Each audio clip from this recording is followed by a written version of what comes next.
Sophia Carter was 29 years old, a quiet yet sharp intelligence officer stationed at Forward Base Orion, the kind of soldier everyone described as the thinker in the room, but never the fighter. She had come into the service with a psychology degree from a prestigious university and 4 years of field intelligence work tucked under her belt. Her eyes were an alert hazel, her hair cropped short for practicality, and her presence carried a calm steadiness even when the base was in motion. She had studied languages, analyzed prisoner behavior, intercepted enemy chatter, yet she had never been trained for the kind of combat that soldiers on the front line knew as second nature. To most, she was a resource, a mind that solved puzzles from behind a desk rather than from behind a rifle. The morning the world shifted began like so many others, the air heavy with the dust of weeks of tension, the surrounding hills silent in a way that felt unnatural. Sophia was seated at a folding table in the intelligence tent, her pen scratching across final reports she had been assembling for the last 3 days, years of enemy activity condensed into a series of files, coded language, and careful psychological notes. She had been tracking the movements of Commander Khalid Rahman, the man leading the opposition forces in this region, a man known as much for his methodical attacks as for his strange habit of protecting civilians whenever possible. When the alarm sounded, it was not gradual. It was a violent blast of sirens and shouts. Within seconds, First Sergeant Robert Gaines was at the tent flap, his voice carrying the urgency of a man who had seen too many evacuations turn into disasters. "Carter, grab your gear. Helicopters in the air. 20 minutes and we are gone." She stuffed classified reports into reinforced bags, each page a potential disaster if it fell into enemy hands. There was no time for perfect order, no time to double check if she had left anything sensitive behind. The air was already shaking from distant mortar rounds. Outside, soldiers darted between structures, some carrying ammunition crates, others guiding the wounded toward the evacuation point. A wave of grit and smoke rolled across the camp as another shell landed close enough to make the ground shudder. Sophia kept her head down and moved toward the rally point.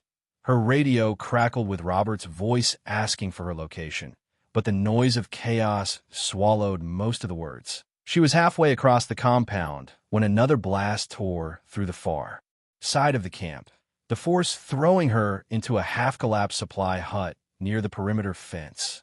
Her ears rang, her lungs filled with dust, and when she pulled herself upright, the only sound she could make out was the fading thump of helicopter rotors. Her radio was dead, the spare battery still in the tent she had abandoned minutes ago. She waited, thinking perhaps another wave of extraction craft would come, but as the minutes passed, the truth settled in like a weight on her chest. The base was empty. Forward Base Orion had been abandoned, and she was standing in the middle of it, completely alone. Sophia forced her breathing to slow. Panic would do nothing but cloud her judgment. She assessed her situation as if it were one of the case studies she had been trained to evaluate. Alone behind enemy lines, limited food and water, no working communication equipment, a force of disciplined fighters moving in from the hills. She listed the options: hide and hope for rescue, unlikely in such a volatile region; attempt to slip out through enemy territory alone, highly dangerous; or consider something outside of the playbook entirely. That last thought stayed with her. Her instructors had once told her that the most dangerous situations sometimes called for the least expected choices. She thought of her background in psychology, how she had learned to read hesitation in a person's voice, to catch the subtle shift in posture that meant more than the words they spoke. Maybe the tools she carried in her mind could be worth more now than any weapon she didn't have. Through the broken slats of the hut, she watched the first enemy scouts arrive, their movements precise but not hurried, rifles at the ready, but eyes scanning the ground as if searching for something specific. Over the next hour, she stayed hidden, watching patterns emerge. They checked the injured, gave water to a group of children caught near the outer fence, guided civilians away from danger zones rather than driving them toward them. Not the behavior she had been led to expect from an opposing force that had been her enemy on paper for years. By nightfall, she had already started thinking differently. Commander Rahman was not just a name on an intercepted message. He was a man with a code, perhaps a tired code, but a code nonetheless. She remembered reading the fragments of letters that intelligence had picked up months ago, letters that hinted at a man frustrated with endless conflict, a man who valued education and community even as he commanded troops. Sophia ate sparingly from the emergency rations in her vest, her mind spinning through possibilities. The desert around the base was quiet now, the fires from the earlier shelling smoldering low. In the darkness, she knew one thing with complete clarity: she could not wait for someone else to make the first move. The decision would have to be hers, and it would have to be one no one in her position was supposed to make. The first morning alone at forward base, Orion rose under a pale sun. The wind carried a fine grit that scratched the skin and whispered through the gaps in the abandoned structures. Sophia kept to the edges of shadow, pressing herself against the weather-worn walls as she scanned the surrounding terrain. Her heart was steady now.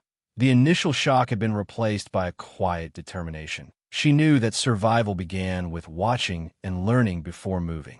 From her vantage point in a half-collapsed supply hut, she could see the enemy troops advancing in a loose but deliberate formation.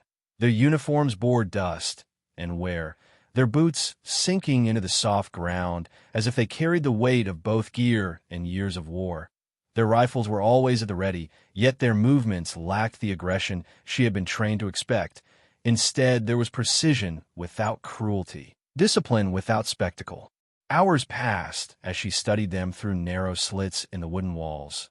She marked their routines, the way small squads moved in arcs around the perimeter, the frequency of their patrol changes, the signals they used to coordinate. But more striking than their tactics was the fatigue etched into their posture. It was not the fatigue of laziness, but of endurance, like a candle that still burned yet had long since given away too much wax. She saw civilians too, women with baskets, children clutching at the hands of older relatives. Some had the haunted eyes of those who had lost too much. Others still looked on with open curiosity at the soldiers around them. The most unexpected moments were the small gestures: an enemy fighter pausing to lift a bucket for an elderly man, another bending down to offer a canteen to a barefoot boy. These were not the acts of the merciless foe she had been told to fear without question. As the sun climbed higher, she decided that staying still would not serve her for long. The base was stripped of most useful supplies, but she knew intelligence value often hid in what others overlooked. She moved from structure to structure with deliberate care, always keeping one ear tuned for the crunch of approaching boots. She found scraps of paper with hastily written numbers, a broken headset missing its microphone, and in the intelligence tent, a battered metal case still locked. It took her the better part of an hour to force it open with a rusted tool she found in the maintenance shed. Inside lay documents she instantly recognized. These were her own compiled profiles, research she had built over months. Among them, the thickest file bore the name Khalid Rahman. She sat on the floor with the folder spread before her knees. The pages painted a picture unlike the enemy caricature broadcaster's side. Rahman had been a lecturer in philosophy before the war, teaching classes on ethics and political theory. His record showed repeated efforts to minimize civilian casualties, requests for medical aid that included enemy non-combatants, correspondence with family members expressing exhaustion with the conflict. Sophia could almost hear the voice of the man she had never met, not the voice of a ruthless commander, but of an intellectual forced into uniform by the gravity of events beyond his control. She imagined him addressing a lecture hall, quoting thinkers whose names had crossed her own reading list. She wondered if he still believed the ideals he once taught, or if they had been eroded by the long grind of war. The thought took root and refused to leave. Perhaps this man was not an enemy in the absolute sense. Perhaps he was someone bound to his role by duty as much as she was to hers. Perhaps he too was looking for a way out that did not involve another casualty count. She felt the dangerous pull of this idea, even as she knew what it would mean in military terms. That night, she lay against the cold concrete floor of the old command post, staring at the fractured ceiling. The desert beyond the wire was quiet save for the distant murmur of guards changing shifts. She thought of the evacuation, of the moment the helicopters faded from the sky, and she was left behind. She thought too of the strange calm that had settled over her since, not a calm born of safety, but of purpose. She was beginning to see that the safest course might also be the one least. expected. Escape alone was near impossible with the enemy perimeter growing tighter each day. Waiting for rescue was a gamble against time she could not afford to lose. And that left only one path forward, a path she had never imagined herself walking when she signed up for military service. It was the path that would lead her directly into the presence of the man she had studied from afar for 3 years, the man the world called her enemy. She did not yet know the words she would use, nor the way she would even secure such a meeting. But she understood one thing with absolute certainty. If there was even the smallest chance that conversation could accomplish what violence had failed to do, she had to take it. The wind outside shifted, carrying with it the faint scent of campfires from the enemy positions. She closed her eyes and listened, letting the sound sink into her thoughts. Tomorrow she would begin planning the unthinkable. By the morning of the 4th day, Sophia had decided that waiting any longer would only tighten the noose around her chances. The cold air bit at her skin as she sat cross-legged in the shadow of a crumbling wall, sorting through what little she carried. She had no weapon, no working radio, no allies within miles. What she did have was the knowledge that hesitation in war could be as lethal as a bullet, and so she began to shape a plan. Her first step was to strip herself of anything that might be seen as a threat. She removed her sidearm and buried it under loose dirt in the corner of the hut. She checked her clothing for any hidden blade or tool that could be mistaken for a weapon. She found a length of white cloth in the debris, torn from what had once been a storage tent.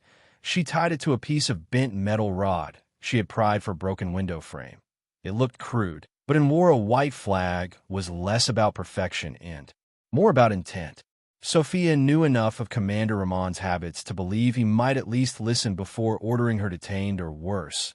She thought back to the speeches she had read, the transcripts intercepted by intelligence, the way his words carried references to thinkers who valued life over conquest.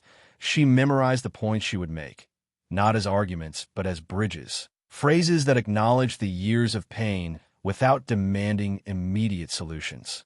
She spent hours reviewing the notes in her head, drawing on every fragment of training in cross-cultural communication she had ever received.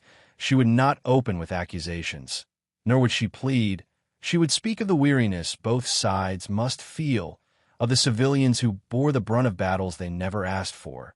She would frame the conversation not as a surrender or a bargain, but as two people facing the same storm from different shores. The day passed slowly, and when the sun dipped toward the horizon, she took in the sight of the enemy perimeter once more. The guards were alert but not tense, their movements still methodical. She thought about approaching under the cover of darkness, but dismissed it. Stealth could be mistaken for attack. She needed her presence to be visible, deliberate, without the shadow of suspicion. Night brought a restless sleep. Her dreams flickered between the image of helicopters lifting away and the imagined face of the man she intended to meet. In those dreams, he did not look like an enemy, only a man weathered by too many hard decisions. She woke before dawn with the cold settling into her bones, and she knew the day had come. As the first light bled into the sky, she stood, brushed the dust from her uniform, and gripped the makeshift flag. Every step toward the enemy line felt heavier than the last, her boots sinking slightly into the sand, her breath measured, her heart steady but aware of the enormity of what she was doing. The first shouts came when she was still 30 paces away from the outermost sentry, rifles lifted in unison, figures tensing against the sight of a lone soldier emerging from the ruins.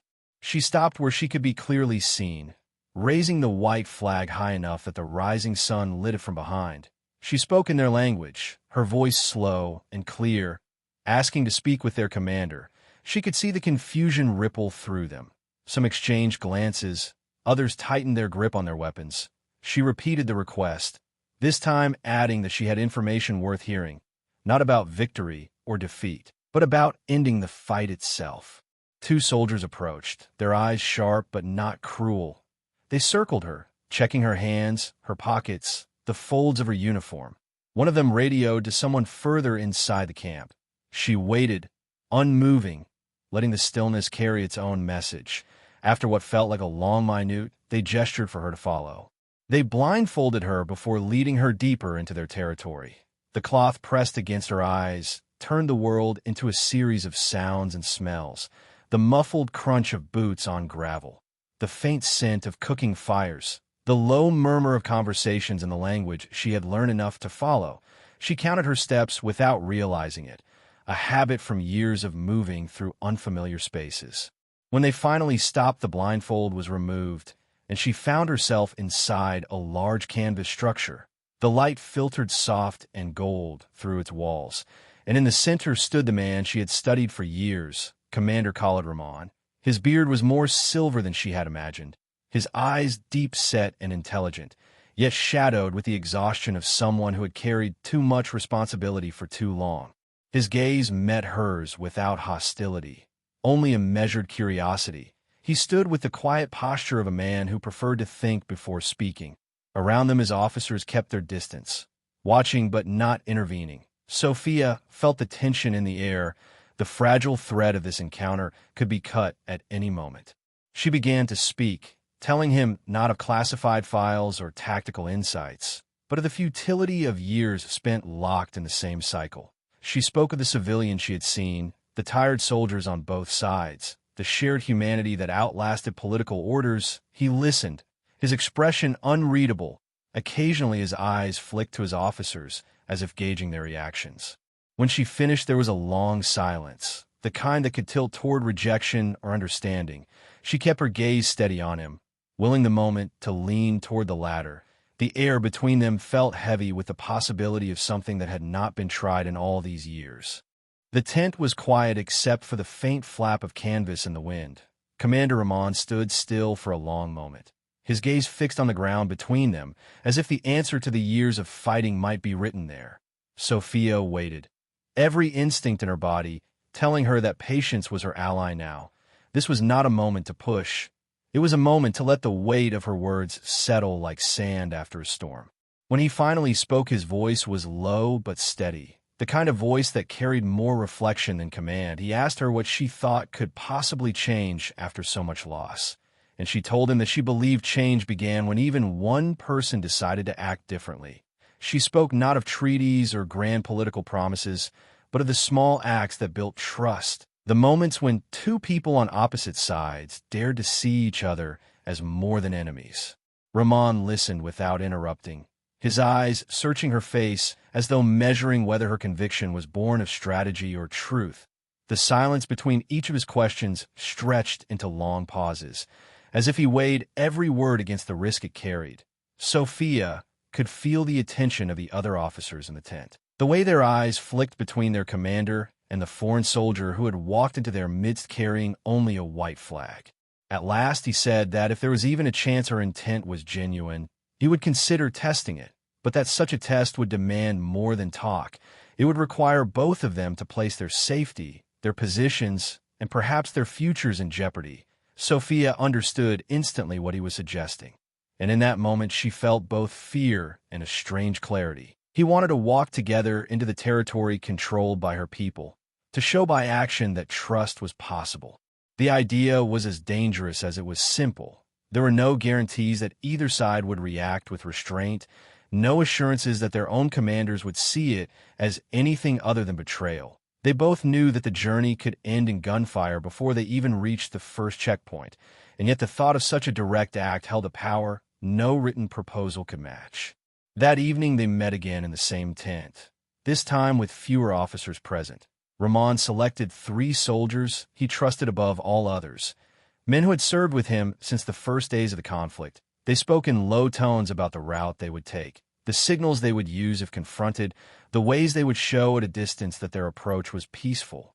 Sophia contributed what she could from her knowledge of her own side's perimeter defenses, suggesting the best entry points where confusion might be managed before fear turned to violence. Every detail was weighed, from the timing of their departure to the order in which they would walk. Rahman insisted that they move side by side, visible to any watching eyes as 2 leaders choosing the same road rather than one escorting the other as prisoner. As the sun slipped below the horizon, the air and the tent shifted.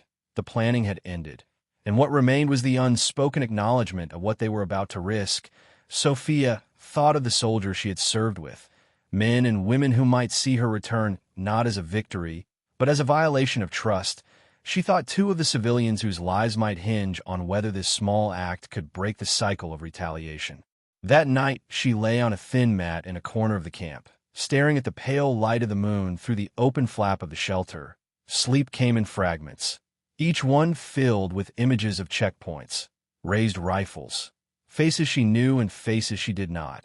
In every version of the dream, the outcome was uncertain, and yet when she woke before dawn, she felt calm, as though the decision had already been made somewhere deep inside her long before the plan was spoken aloud. They began the walk as the first light touched the horizon, the sand still cool under their boots. Ramon walked on her right, his trusted soldiers forming a loose triangle around them, their weapons slung low, not in a stance of attack, but ready should their own safety be challenged. Sophia kept her eyes ahead, watching for the distant glint of metal that would signal the first sight of her side's perimeter. The silence between them was not empty. It was the silence of shared risk. Each step carried them deeper into a place where mistrust could erupt in a heartbeat. Yet the act of moving forward together felt like a statement more powerful than any words they might exchange. In that steady pace across the open ground, she understood something her years of study had not taught her. That trust was not an abstract theory, but a choice made again and again in the face of danger. As the faint outlines of the American forward positions appeared, Sophia's pulse quickened. She knew the sight of Ramon beside her would trigger alarm. And sure enough, figures began to appear, their weapons rising in reflex of the sight of a known enemy commander approaching with one of their own. She could hear the shouted commands to hold position, the tension in the air tightening like a rope pulled taut. Ramon kept walking, his pace unbroken, his eyes fixed ahead, and she matched him step for step. The white flag was visible now. Catching the morning light, she raised her voice in the language of her comrades, calling out her name, identifying herself, stating her purpose. The shouts wavered, but the rifles stayed raised. Every instinct in her told her that this was the moment when trust would either hold or shatter. The standoff at the perimeter seemed to stretch beyond time. The morning air was sharp with tension. The rifles aimed at them were steady, but the eyes behind them flickered with uncertainty. Sophia could see her own people struggling to understand what they were witnessing, an enemy commander walking side by side with one of their own, a white flag raised between them. She called out again, her voice carrying across the open space, announcing not only her identity, but her intention. She spoke of coming to negotiate, of walking under mutual protection, of seeking an end to the fighting. The words sounded unreal even to her own ears, as though they belonged to another life entirely. For a long breath, nothing moved. Then one of the officers at the line gestured for the others to hold fire, the barrels of their rifles lowering just slightly. A figure stepped forward from behind the defensive wall, tall, broad-shouldered, his posture carrying the weight of authority. It was Colonel Michael Harrington, the officer in charge of the forward command. His eyes locked on Sophia first, then shifted to Ramon. The space between those two glances was heavy with questions unspoken. He stopped a few paces away, studying them both. The silence broken only by the faint hum of radios crackling with urgent voices in the background. Harrington's gaze settled back on Sophia, and she could see the mixture of concern, disbelief, and restrained anger in his expression. He asked for an explanation, not in the language of accusation, but in the clipped tone of a man who knew the situation demanded precision. She told him that Commander Ramon had come voluntarily, that they had walked here together, that there was a chance, however small, to stop the bloodshed before it swallowed more lives. The colonel's eyes shifted again to Ramon, assessing him, searching for signs of deception. The commander met that stare without flinching, his voice calm as he said that he too was tired of the war, that years of fighting had achieved nothing but more grief, that perhaps two people willing to risk their lives for the idea of peace could show their leaders another path. It was not a plea, it was a statement, one man to another. For a moment, the entire line seemed to hold its breath. Harrington gave a small nod and turned to his officers, instructing them to stand down. Then he motioned for both Sophia and Ramon to follow him inside the perimeter. They were escorted not as prisoner and captor, but as guests under heavy guard. Every step toward the command post felt like crossing an invisible threshold, leaving behind years of habit, and stepping into something uncertain and fragile. Inside the forward headquarters, the air was cooler, the hum of generators mixing with the muted voices of staff relaying updates. Harrington cleared a table in a side room and had them seated across from each other. The tension had not vanished, but it had shifted, no longer the tension of imminent violence, but of uncharted ground. Sophia laid out what she knew, her observations of Ramon's forces, their restraint with civilians, their fatigue. Ramon spoke of his own soldiers, farmers, and teachers turned fighters, men who wanted to return to their families but saw no safe way to do so. The conversation moved in careful steps, neither side giving too much at once, both testing the edges of trust. Harrington listened more than he spoke, his hands folded, his eyes moving between them. He asked questions about possible terms, about what a ceasefire might require, about whether either side could hold back their own more aggressive elements. The answers were not simple, but they were given with honesty. Word spread quickly through the base, whispers of the enemy commander in the meeting room, of the intelligence officer who had walked him in. The story began to grow even before the outcome was known. Within hours, higher command had been contacted. Diplomats informed the possibility of an official ceasefire moving from an unthinkable idea to a real discussion. By the end of that day, a temporary ceasefire was declared along the sector. Not a full peace, not yet, but a halt to the immediate fighting. It was enough to begin talks, enough to bring negotiators from both sides to the same table for the first time in years. Sophia and Ramon remained in the base for 3 days while arrangements were made. Their presence together, a living reminder that enemies could choose to stand side by side if they willed it. 3 weeks later, an agreement was signed, cautious in its language, but firm in its intent. The guns fell silent in the region for the first sustained period in 3 years. Ramon returned to his people with a mandate to seek nonviolent resolution. Sophia received a formal commendation for her actions. Her path shifted from intelligence gathering to diplomatic work. Her name added to missions where the goal was to end wars rather than win them. Months passed, and the two remained in contact, their letters carrying not only updates on the fragile peace, but fragments of their own lives.